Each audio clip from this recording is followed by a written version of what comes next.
ভাঙ্গা বুঝাই, একটা উদাহরণ দিলে বুঝবেন। মনে করেন আমি আনিসুর রহমান, আমার মোট ফ্যামিলির সদস্য 6 জন, আমি সহ। আমি, আমার বিবি আর আমার ছেলে মেয়ে আছে 4 জন, তাহলে 6 জন হইল।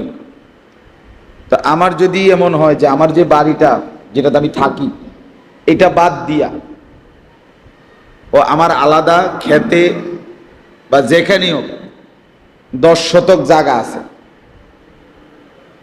তো এই 10 শতক জায়গার একাংশ 3 শতক বা 4 শতক যদি বিক্রি করে এক অংশ আর কি, ওই সংসারের 1.5-2 মাসের খরচ এবং হজের খরচ হয়ে যাবে। মনে করেন 3 লাখ টাকা করে শতক, তো 3 শতক বেচলেই 9 লাখ। তো তাহলে এই 9 লাখ টাকা দিয়ে 1.5-2 মাসের বউ বাচ্চার বাজার খরচও হবে, আবার হজের টাকাও হবে। আর অতিরিক্ত যে আরো এই 10 শতক এই জায়গাটার মধ্যে আরো কদ্দুর জায়গা রয়েছে না, কথা বলেন না, এইটা দিয়েই ফিরে আসার পরে সংসার চলবে ওই বাকিটুকু জমি দিয়ে। তাহলে শুধু এইটুকু জমি যারা আছে আলগা, ঘরের বাড়ি বসতের অতিরিক্ত, আর যদি বাজারে দোকানও না থাকে, একটা টাকাও না থাকে, ফুদ বিদেশ নাই, অন্য আর কিছুই নাই, শুধু এইটুকু জমি আছে, যে জমির একাংশ বিক্রি করলে হজের টাকা, সংসারের এই কয়দিনের খরচের টাকা হবে, আর বাকিটা দিয়া আইয়া সারলে আবার চলবে, তাহলে নিঃসন্দেহে এই মুসলমানের উপরে হজ ফরজ। 2024 রোজ বুধবার বিবাড়িয়া জেলা নবীনগর উপজেলাধীন জাহেরা খাতুন ইসলামিয়া হাফিজিয়া মাদ্রাসা ও এতিমখানা আলিয়াবাদ অত্র মাদ্রাসার উদ্যোগে আজকের এই ইসলাহি মজলিসে আল্লাহ তাআলাই আমাদেরকে আসবার বসবার আল্লাহর জন্যই জমা হওয়ার তৌফিক দান করেছেন, এজন্য সকলেই বলি আলহামদুলিল্লাহ।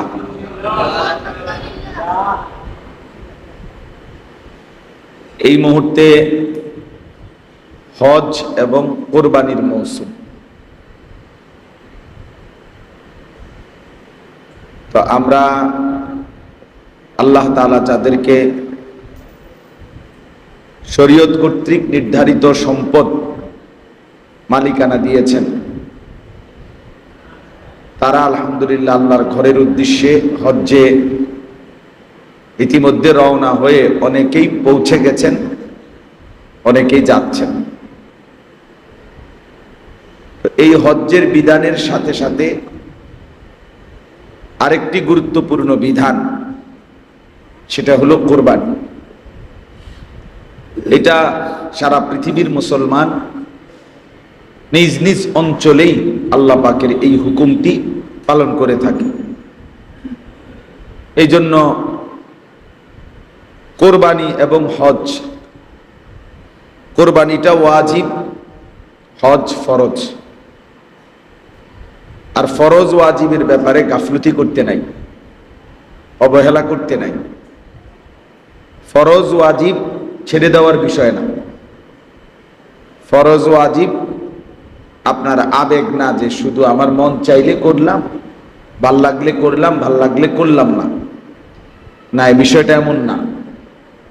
যেটা ফরজ, যেটা ওয়াজিব, সেটা কষ্ট হোক আর পেরেশানি হোক, আপনাকে করতেই। যেমন মনে করেন কোন ব্যক্তির উপরে শরীয়ত কর্তৃক নির্ধারিত সম্পদের মালিক হওয়ার কারণে হজ যদি একবার ফরজ হয়, তাহলে এই হুকুম আর মৃত্যু পর্যন্ত বাদ যায় না। মনে করেন 2024 সালে আপনার কাছে হজ্জের ফরজ হওয়ার মতো টাকা ছিল, সম্পদ ছিল, জমি ছিল। কোন মুসলমানের কাছে তার সংসারের মৌলিক খরচ, মনে করেন 6 জন, 7 জন, 8 জন বিবি বাচ্চা,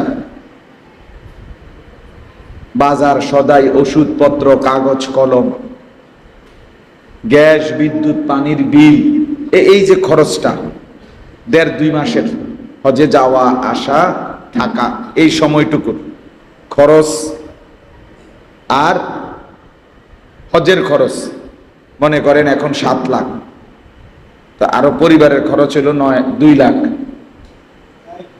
এই ধরে নিলাম, তো 9 লাখ, ধরেন না 10 লাখ।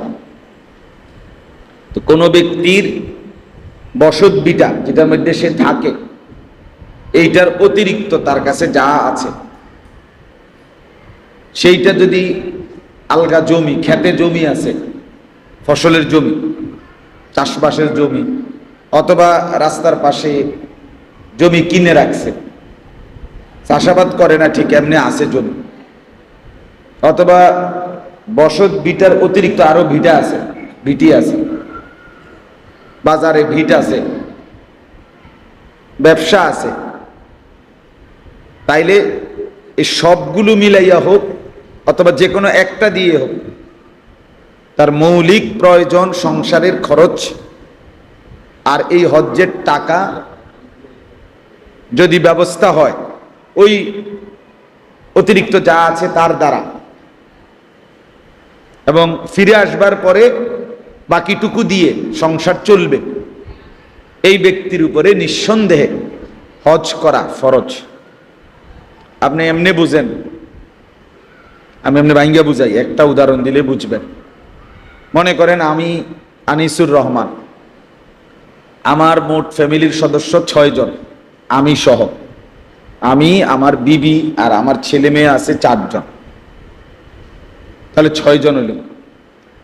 তো আমার যদি এমন হয় যে আমার যে বাড়িটা যেটাতে আমি থাকি এটা বাদ দিয়া ও আমার আলাদা খেতে বা যেখানেও 10 শতক জায়গা আছে, তো এই 10 শতক জায়গার একাংশ 3 শতক বা 4 শতক যদি বিক্রি করে, এক অংশ আর কি, ওই সংসারের 1.5-2 মাসের খরচ এবং হজের খরচ হয়ে যাবে। মনে করেন 3 লাখ টাকা করে শতক, তো 3 শতক বেচলেই 9 লাখ, তো তাহলে এই 9 লাখ টাকা দিয়ে 1.5-2 মাসের বউ বাচ্চার বাজার খরচও হবে, আবার হজের টাকাও হবে। আর অতিরিক্ত যে আরো এই 10 শতক এই জায়গাটার মধ্যে আরো কদ্দুর জায়গা রয়েছে না, কথা বলেন না, এইটা দিয়েই ফিরে আসার পরে সংসার চলবে ওই বাকিটুকু জমি দিয়ে। তাহলে শুধু এইটুকু জমি যারা আছে আলগা, ঘরের বাড়ি বসতের অতিরিক্ত, আর যদি বাজারে দোকানও না থাকে, একটা টাকাও না থাকে, ফুদ বিদেশ নাই, অন্য আর কিছুই নাই, শুধু এইটুকু জমি আছে, যে জমির একাংশ বিক্রি করলে হজের টাকা, সংসারের এই কয়দিনের খরচের টাকা হবে, আর বাকিটা দিয়া আইয়া সারলে আবার চলবে, তাহলে নিঃসন্দেহে এই মুসলমানের উপরে হজ ফরজ। এখন বলেন তো কি পরিমাণ মুসলমানের উপরে হজ ফরজ? বল। আমাদের গ্রাম অঞ্চলের মুসলমান বাচ্চা সারা খামখেয়ালি করে, এটা মস্কারি মনে করে এটা একটা নফল ইবাদত। মাগরিবের পরে 6 রাকাত আওয়াবিন পড়লে পড়লাম, না পড়লে না, এটা খামখেয়ালি, এটা তো ফরজ ইবাদত। ফরজ ইবাদতে তো খামখেয়ালি চলে না। নবী সাল্লাল্লাহু আলাইহি ওয়াসাল্লাম বলেন, যে ব্যক্তি হজ ফরজ হওয়ার পরেও হজ না করে মৃত্যুবরণ করলো, সরাসরি হাদিস, নবী সাল্লাল্লাহু আলাইহি ওয়াসাল্লাম বলেন, সে হয় ইহুদি হয়ে মরুক, নয়তো খ্রিস্টান হয়ে মরুক, মানে তুই বেঈমান হয়ে মর, বাকি মুসলমান হয়ে মরলি। হ্যাঁ, তো বেঈমান হয়ে মরুক, তাহলে এবার বলেন তো তার সুপারিশ নবী সাল্লাল্লাহু আলাইহি সাল্লামের কাছে হাসরের ময়দানে সুপারিশ চাইবে কেমন? হাউজে কাউসারের পানি মিলবে কিভাবে বলেন? কিতাবে স্পষ্ট আছে, আমার কাছে গাড়িতেও কিতাব আছে, হযরত ওমর রাদিয়াল্লাহু তাআলা আনহু সরাসরি কিতাবে হাদিসে আছে, তিনি হজ ফরজ হওয়ার পরেও যে হজ করে নাই, তিনি বলতেন যে আমার মন চায় তার উপরে অমুসলিম ব্যক্তির উপরে যেই ট্যাক্স ধার্য করা হয় আমি তার উপরেও সেই পরিমাণ ট্যাক্স ধার্য করব। কেন? তিনি বলতেন মা হুম বি মুসলিমিন, মা হুম বি মুসলিমিন, তারা মুসলমান নয়, তারা মুসলমান নয়। দুইবার বলছে। বলেন, এই জন্য বললাম অনেক শতকরা আমাদের সমাজের 90% মুসলমানের উপরে হজ ফরজ। এই 10-20 শতক জমি নাই এমন মুসলমান কয়জন? কথা বলেন না। জমি জমা নাই তো কামখেয়ালি করে, ফুদ বিদেশে পাঠাইছি, তে যদি ফাটাইতো হুজুর তাহলে গেলাম হইলে, হেতে যদি কদ্দুর টিয়া টুয়া দিত, তার বাপেরে যদি কদ্দুর হজ করাইতো। হ্যাঁ, জিফুত মানুষ করছি। কিতা জিফুত মানুষ করছেন আপনি? কারো ছেলে বিদেশ ফাটাইলেই এটা বুঝি মানুষ করা হয়ে গেছে কেন? বলেন না। আপনি বুঝি ফুত বিদেশ ফাটাইছেন মানে ফুত মানুষ করলেছেন। আপনি একটা বিল্ডিং করছেন ভাই, তার মানে আপনি জিফুত মানুষ করলেছেন। তো এটা কি কথা হইলো যে জিফুত মানুষ করছি? এই জন্য এটা গুরুত্বপূর্ণ বিষয় যে মুসলমানের কাছে তার মৌলিক প্রয়োজনের অতিরিক্ত হজ্জের খরচ বাকিগুলো দিয়ে ব্যবস্থা। অথচ একটা মানুষের কাছে জমি আছে, বাজারে ভিট আছে, দোকানদারি করে, সেখানে ব্যবসার মাল আছে, ব্যাংকে টাকা জমা আছে, কত দিক দিয়ে টাকা মিলাইলে সহজেই এই পরিমাণ সম্পদের শরীয়ত যে দূর বলছে দূর হয়, কিন্তু খামখেয়ালি। এজন্য বললাম হজ একটি ফরজ ইবাদত। একে তো এই কারণেই গুরুত্বপূর্ণ, ফরজকে খামখেয়ালি মনে করলে হয় না। 2 নাম্বার হলো হজ ইসলামের মৌলিক 5টি ভিত্তির একটি, এটা একটা খুঁটি। খুঁটি ফেলায় দিলে ভবন টেকে না। এই ফিলার ভাঙ্গা লাইলে মানে খুঁটি, এগুলা 4টা খুঁটি, এগুলো সরাইয়া ফেললে ছাদ টিকবে না। এজন্য যে খুঁটি সরাইয়া ফেলে তার ইসলাম টিকে না। এজন্য হজ্জের হুকুম গাফলতি করতে নাই। 2 নাম্বার হলো হজ না করার শাস্তি ভয়ানক। এই যে ইহুদির মৃত্যু, খ্রিস্টানের মৃত্যু, বেঈমানের মরণ, তাহলে আপনি তো জীবনভর মনে করছেন রোজা নামাজ পড়ে আপনি অনেক কিছু করছেন, কিন্তু আপনার উপরে হজ ফরজ ছিল, কিন্তু ওই টাকার লোভে শরীরে নামাজ পড়ছেন ঠিক আছে, কিন্তু টাকার বিষয় আসছে আর আপনি বোঝেন না। আপনি এই সময় জিমান, হুজুর এখানে আমরা কে এত কিছু বুঝিনি 100 বার বুঝিওনি, ইচ্ছা করে মাতে না, বোঝেন নাই কথা। লোভী, টাকা সম্পদ, টাকা খরচ করতে চায় না, অথচ সেই টাকা তো জিফুত খাইয়েই লাইতেছে।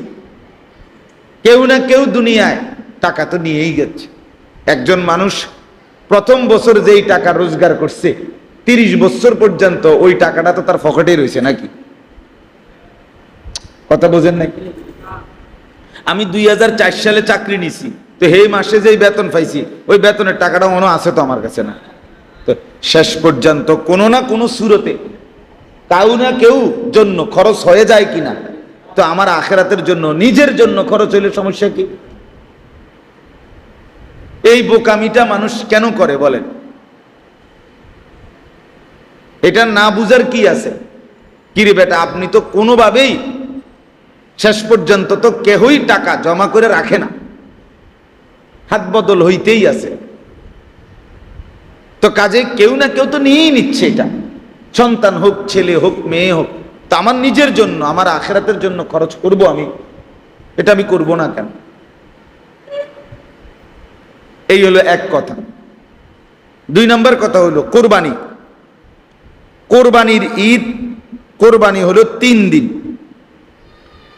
10ই জিলহজ, 11ই জিলহজ, 12ই জিলহজ। মানে যেদিন কোরবানি হয় এটারই 10ই জিলহজ কয়। তারপরের 2 দিন, এই 3 দিন, প্রথম দিন সুবহে সাদিক ফজর থেকে তৃতীয় দিন সন্ধ্যা পর্যন্ত, এই 3 দিনের ভিতরে কেউ যদি তার এই মৌলিক খরচের অতিরিক্ত, এই যে মৌলিক খরচ বলতে বললাম, বউ বাচ্চা যে কয়জনের সংসার আপনার, যার জি ফুট লইয়া সংসার যে কয়জনের, আপনি ওই সবারই দল লইতো না। জি বিয়ে দিয়ে লাইছেন মেয়ে জামাইয়ের বাড়িতে, হেতেরে আর হেবেডিরে আর দল লইব না। ফুট বিয়ে করে লাইছে, ভিন্ন হয়ে গেছে, তার সংসার আলাদা, হেরে দল লইব না।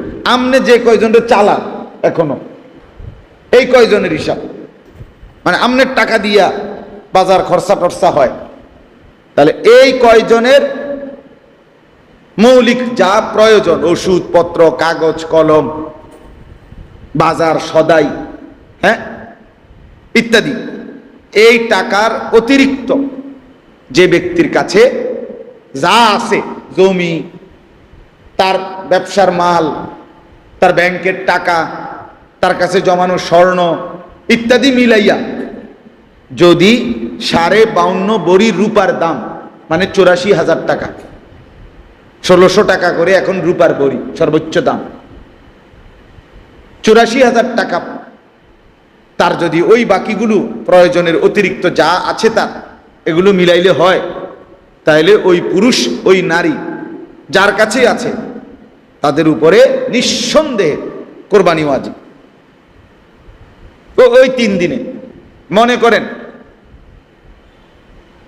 আমি এই হাজী সাহেবের কাছে, শাহাবুদ্দিন সাহেবের কাছে আমি 1 লাখ টাকা পাইতাম, তা আমার কাছে এমনি কোনো টাকা নাই, কথার কথায় পেটে ভাতে আসে শুধু 10-20 হাজার টাকা দিয়ে আমি খরচা মরচা চলে, বেতন পাই, খরচ করে লাই, কিন্তু এই টাকাটা আমি ওনার কাছে পাইতাম। কোরবানির দিন, প্রথম দিন হোক দ্বিতীয় দিন হোক, উনি আমার এই পাওনা টাকাটা ঘটনা চক্রে ওই দিন দিছে, দিয়ে কিছু ভাই আপনার টাকাটা, আর এটা যদি আমার এই মুহূর্তে এই মৌলিক প্রয়োজন যেটা এইটার অতিরিক্ত হয়, মৌলিক প্রয়োজনের টাকা তো আমার কাছে 10-20 হাজার টাকা আছেই, এটা দিয়ে তো আমি চলতেই আছি, তাহলে এই ঈদের এই 3 দিনের ভিতরে এই টাকার মালিক হওয়ার কারণে, প্রয়োজনের অতিরিক্ত হওয়ার কারণে এই ব্যক্তির উপরে এই আমি এখন এই টাকাটা দেওয়ার কারণেই কোরবানি ওয়াজিব। তা আপনি বলবেন যে টেয়াডা লইয়া তো বিপদে না পড়লাম, অন আবার বুঝি কোরবানি দেওয়া লাগবে, তাহলে বিপদে না পড়তে চাইলে, কোরবানি দিতে না চাইলে আপনি টাকাটা মাফ করে দেন, যে ভাই আপনি টেয়া দেওয়া লাগতো না, 1 লাখ টাকা আপনি কিছু খাইয়েন, তো সারছে, আর কোরবানি দেওয়া লাগতো না, 20,000 টাকা সেভ হয়ে যাবে, 80,000 টাকা মারি খেয়ে যাবে।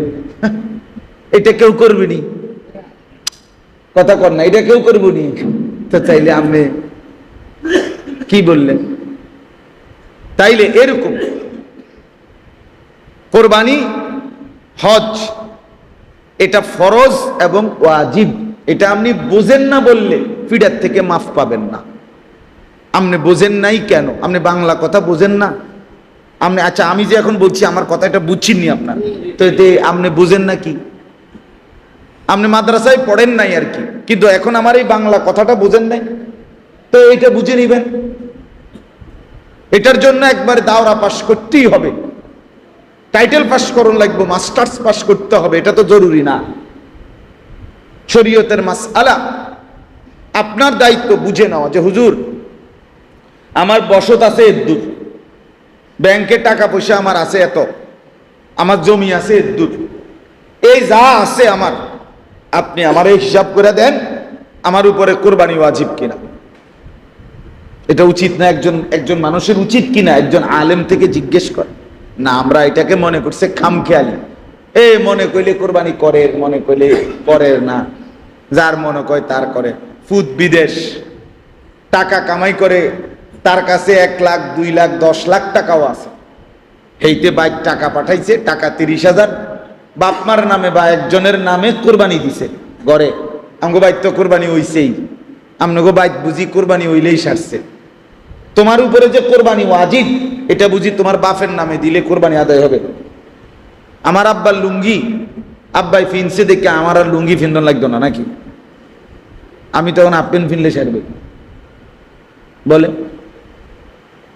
অসংখ্য প্রবাসী ছেলে এই খামখেয়ালি করে, তার নিজের কোরবানিটা আদায় করে না, অথচ সে নিশ্চিত গুনাহগার,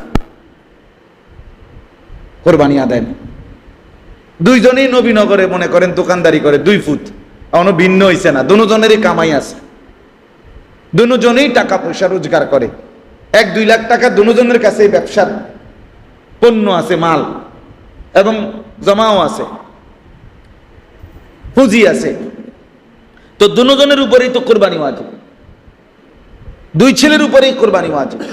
তারা ওই দুইজনে মিল্লা 15,000 করে 30,000 টাকা দিয়া বাপের হাতে দিছে, আপনার নামে কোরবানি দেন, গোস্ত সবাই মিল্লা খাবো। এটা কি গোস্ত খাওয়ার কথা? গোস্ত তো সারা বছরই মানুষে খায়। তো কোরবানির ইবাদত এই 2 ছেলের উপরেই তো কোরবানি ফরজ, আরে ওয়াজিব। তো এদের কোরবানি কই আদায় হলো বলেন? বাপের নামে কোরবানি দিলেন, বাপের কোরবানি না হইছে, এটা ঠিক আছে, সওয়াব হইব যে বাপের খেদমত করছে সন্তান, তো বাপের খেদমত তো সারা বছরই করতে হয়, তো এখনো করবেন। একজন সন্তান কি মা বাপকে সারা বছর যখনই দরকার লাগে, যে সৎ সন্তান সে কি বাবা মারে টাকা দেয় না? তো এই সময়ও দিছে, কিন্তু এই কারণে তোমারটা বাদ করবে কেন? তোমারটা বাদ করবে কেন? তোমার বাবার কাপড় চোপড় কিনলে কি তোমার কাপড় চোপড় লাগে না? তোমার বাবার ডাক্তার দেখাইলে কি তোমার বাচ্চাদের ডাক্তার দেখাও না? এই জন্য দয়া করে আপনারা এটা বুঝবেন। আমি এক কথায় বললাম, যেই মহিলার কাছে স্বর্ণ আছে, কিছু স্বর্ণ অল্প, 1 বড়ি হোক, আধা বড়ি হোক, লগে যদি রূপাও থাকে কিছু, অথবা টাকা আছে, মহিলার টাকা, এই মহিলার কাছে জমানো 10,000 20,000 টাকা আছে, তাহলে এই 2টা মিলাইয়া, এই যে কিছু স্বর্ণ আর ওই যে টাকাটা, মহিলার যে টাকা, এই 2টা মিলাইলে যদি ওই 52.5 বড়ি মানে 84,000 টাকা হয় ঈদের দিন, তাহলে নিঃসন্দেহে এই মহিলার উপরে কোরবানি ওয়াজিব, এই মহিলারও কোরবানি আদায় করতে হবে। বলেন আমাদের সমাজে কি পরিমাণ মহিলার উপরে কোরবানি ওয়াজিব হয়? কই আদায় করে কে? খবর আসেনি কোনো? সবাই রুডিয়ে না খায়, মনে করে একজনে দিলে তৈল গোস্ত না কদ্দুর খাওন, রুডিয়ে না খাওন, এতজনে টোয়াই লইবুনি। কি এতজনে টোয়াই লইবুনি মানে? গোস্তই যেহেতু খাওয়া মাকসাদ, তো টোটাল কোরবানি করারই কি দরকার? আগে কিনা রাখলেই তো হয়। অথচ কোরবানি তো একটি ইবাদত, আলাদা বিষয়। রাসূলুল্লাহ সাল্লাল্লাহু আলাইহি ওয়াসাল্লাম বলেন, মান যাবাহা ক্বাবলা আস-সালাহ, যে ব্যক্তি কোরবানির দিন নামাজ পড়ার আগে, ঈদের নামাজ জবাই করে ফেললো প্রাণীটা, শুধু নামাজটা এখনো শেষ হয় নাই, তার নামাজ আদায় হওয়ার আগেই জবাই করে ফেললো, রাসূলুল্লাহ সাল্লাল্লাহু আলাইহি ওয়াসাল্লাম বলেন, ফা ইন্নামা হুয়া শাতু লাহমিন, এটা শুধুই কেবল একটা বকরির গোশতই হইল, আর কিছুই হইল না। লাইসা মিনান নুসুকি ফি শাইইন, কুরবানির কিছুই হয় নাই। আজ্জালাহু লি আহলিহি, সে শুধুই কেবল তার পরিবারের জন্য গোশত খাওয়ার তাড়াহুড়া করলো। কি কথা? শুধু কি হয় নাই, কি পড়ে নাই, নামাজটা শেষ হয় নাই এখন, এর আগেই জবাই করে লাইছে। তাইলে যদি এত বড় ধমক দেয় নবী যে বেটা তোর কোরবানি বলতে কিছুই হয় নাই, শুধু কেবল গোশত খাইলি আর কি,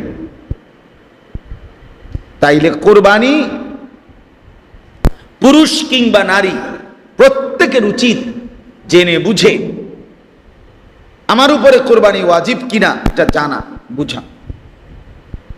আল্লাহ তাআলা কোরআনুল কারীমের মধ্যে বলছেন, ওয়ালিকুল্লি উম্মাতিন জাআলনা মানসাকান, সর্বযুগে সর্বকালে আদম থেকে নিয়ে আমি আল্লাহ কোরবানির বিধান নির্ধারণ করেছি। আজকের না, 2 বছর 10 বছর আগের না, সর্বযুগের মানুষের জন্য আল্লাহ বলেন আমার বান্দাদের জন্য আমি কোরবানির বিধান রেখেছি। লিয়াযকুরুসমাল্লাহি আলা মা রাযাকাহুম মিন বাহিমাতিল আনআম, কেন? আল্লাহ তাআলা বলেন, আমি চাই আমার বান্দা আমার দেওয়া হালাল চতুষ্পদ জন্তু জবাই করার সময় আমার নাম নিবে, আমার স্মরণ করবে, বিসমিল্লাহ আল্লাহু আকবার বলবে। এটা শুনবার জন্য আমি কোরবানির বিধান দিয়েছি, গোশত খাওয়ার জন্য। লিয়াযকুরুসমাল্লাহ, আমার জিকিরের জন্য দিছি বেটা। গোশত তো তোর বেটা নাফরমান, আমি তো প্রত্যেক দিনে খাওয়াই বেটা। গরুর গোশত কি পৃথিবীতে কোনো আশ্চর্য কিছু? খাসির গোশত কি পৃথিবীর কোনো আশ্চর্য কিছু যে এটা কোনোদিন মানুষ দেখে নাই? প্রতি বছর কোরবানির দিন শুধু মানুষে গোশত দেখে, এমন কিছু এটা বলেন? তাইলে বরং এটা তো ইবাদত, এটা ইবাদত, এটা আল্লাহর হুকুম, এটা ওয়াজিব। নবী সাল্লাল্লাহু আলাইহি ওয়াসাল্লাম বলেন, মান কানা লাহু সাআতুন ওয়া লাম ইউদাহি ফালা ইয়াকরাবান্না মুসাল্লানা। যে কোরবানির সামর্থ্য থাকার পরেও, সামর্থ্য বলতে শরীয়ত কর্তৃক, আমনের মন মতো না, বেশি ঝামেলা আছে এবছর দিতাম না, আম্মা ওটার মন মতো কথা। আমরা এটা কি গাঁজাখুরি কথা কইলে হবো নাকি? দাম বেশি ঝামেলা আছি মানে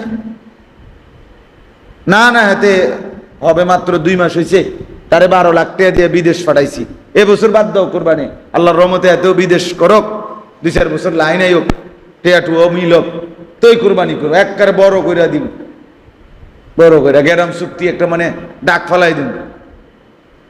এটা কি খামখেয়ালি কথা বলেন না? আপনার কি এটা মন মতো না? মন মতো। ঝামেলায় থাকলে জোহরের নামাজ ফরন লাগে না, কথা বলেন না কেন? আরে ঝামেলায় থাকলে জোহরের নামাজ পড়তে হয়নি, ঘুমে থাকলে আসরের নামাজ ফরন লাগে না। তো তাহলে ফরজ ইবাদত বুঝি আমনের খামখেয়ালি। তাহলে নামাজ যেমন ফরজ ইবাদত, এটা যেমন খামখেয়ালি করা যায় না, তো হজ্জ তো ফরজ, কোরবানিও তো ওয়াজিব, এটা তো খামখেয়ালি করলে হবে না। আল্লাহ তাআলা কোরআনুল কারীমের মধ্যে এই জন্য বলছে যে আমি তো এটা নতুন দেই নাই বেটা, সর্বযুগে ছিল। ওয়ালিকুল্লি উম্মাতিন, আদম আলাইহিস সালাম থেকে নিয়ে মুহাম্মদ সাল্লাল্লাহু আলাইহি ওয়াসাল্লামের উম্মত, মানে আমরাই শেষ উম্মত, আমাদের পরে আর কোনো জাতি আসবে না, তার মানে কিয়ামত পর্যন্ত। আদম থেকে নিয়ে কিয়ামত পর্যন্তের জন্যই আমি আল্লাহ কোরবানির হুকুম নির্ধারণ করেছি। তাহলে এইটাকে বাদ দেওয়ার সুযোগ নেই, মুসলমান বাদ দিতে পারবে না। আমাদের সমাজে খুব বেশি খামখেয়ালি, যতজনের উপরে কোরবানি ওয়াজিব হয় অতজনে দেয় না। বাড়ি চুক্তি একজন দিলে মানে কামাই করে যতজন, এবং সেই কামাইয়ের মধ্যে যার কাছে অতিরিক্ত এই টাকাটা আছে, বললাম যে এখনকার এটা কম বেশ হইতে পারে, 84,000 টাকা ফিক্সড না, রূপার দাম বাড়ে কমে উঠানামা করে, কখনো 1350, কখনো 1400, কখনো আরো নামে 2700 টাকাও হয় রূপার গরু, কখনো কখনো 47-48,000 টাকাই কি হয়ে যায়, 50,000-এর নিচে প্রয়োজনের অতিরিক্ত যার কাছে আছে তার উপরেই কোরবানি ওয়াজিব। আপনি 2 লাখ টাকার গরু কোরবানি দিতে হবে জরুরি না, কিন্তু কোরবানি আদায় করতে হবে। আপনি 10,000 টাকার খাসি দিয়েই কোরবানি দেন, অসুবিধা কি? এটা তো আল্লাহর হুকুম, এটা তো বেড়াগিরি না, এটা ফুটাঙ্গিরি মারণেরও কিচ্ছু না, বড়াই করার কিচ্ছু না। যে আমরা 3 জনের উপরে কোরবানি হইছে ওয়াজিব, এখন 40,000 করে দিতাম গেলে আপনার 3 জনের এত টাকাও হবে না। আবার হুদা খাসি দিল কেরুম দেখা যায়, তো কাজে এক নাম দেই 50,000 টাকা করে বড় নাম দিয়ে দিই। আপনি বড় নাম দিলে কি লাভ হইল? বাকি 2 জনের কোরবানি, বাকি 2 জনের কোরবানি তো আদায় হইল না। আর নবী সাল্লাল্লাহু আলাইহি সাল্লাম বলেন যে কোরবানি আদায় করে নাই অথচ সামর্থ্য ছিল, সে যেন নামাজে না আসে। একদম সাফ বলছে, নাফরমান তুই বেটা মসজিদে আইবি না, তুই ঈদগাহে আসবি না, বেঈমান যা বেরো বেটা, তুই ঘুম যা বেটা গিয়া, তুই হুত্যা থাক, গোস্ত রান্দা হইলে গোস্ত খাইছি, তুই আইছত গোস্ত খাইতি দুনিয়ার, গোস্ত না খাইবি তুই, তুই নামাজ পড়ে করবি কি? রাসূলুল্লাহ সাল্লাল্লাহু আলাইহি সাল্লাম নিষেধ করছেন যে সামর্থ্য থাকার পরেও যে কি করে নাই, কোরবানি করে নাই, সে যেন কি না আসে, নামাজে যেন না আসে, সে যেন ঈদগাহে না আসে। তো যেখানে ওয়াজিব নামাজ, ঈদের নামাজ এইটাই পড়তে মানা করেছে, তো ফরজ নামাজও তো যা বেটা তুই নামাজ দিয়ে কিরবি বেটা। আল্লাহ আমাদেরকে মাফ করে দেন। এই জন্য কোরবানি একটি প্রাচীন ইবাদত, আল্লাহর পছন্দের ইবাদত। পৃথিবীর প্রথম আদম আলাইহিস সালামের জামানাতে আল্লাহ তাআলা কোরবানির বিধান চালু করেছে।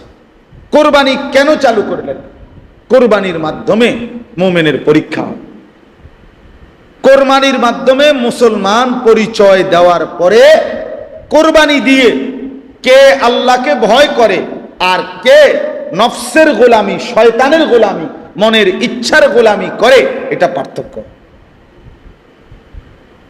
এজন্য কোরবানির দ্বারা তাকওয়ার পরীক্ষা হয়। কোরবানি দ্বারা কিসের পরীক্ষা হয়?